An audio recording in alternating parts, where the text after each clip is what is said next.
How to delete multiple emails on Outlook. Hey everyone, welcome back to this new video of app tutorial. In this video, I'm going to show you the simple process of deleting multiple emails at once on your Outlook account. So if this video sounds helpful to you, then make sure you keep watching this video until the end. And without any further ado, let's get right into it. Now either you can do this process within the website of Outlook or from the mobile app. Either way, it's going to be a similar process. Once you open up your Outlook app to pick multiple emails and delete them, you just need to tap and hold on a particular email first. It can be any email, and this selection option will open up where you can now select multiple options or multiple emails just like this. Once you selected these emails, you'll see a trash can icon or a delete icon on the top.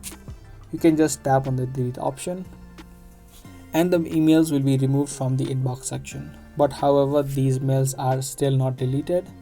They will still remain on the deleted section. You will also need to delete it or remove it from the deleted section as well. So tap on the Outlook logo on the top left. From this menu, you will see an option of deleted.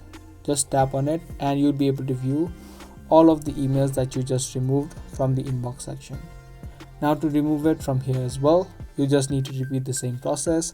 Just tap and hold a particular email, and then you can now select multiple emails like this. And now to delete it, again tap on the trash can icon on the top, and this message will appear which says permanently delete two messages. If you agree, just tap on permanently delete, and these messages will be completely removed from your Outlook account. So that's the easy process of deleting multiple emails on Outlook.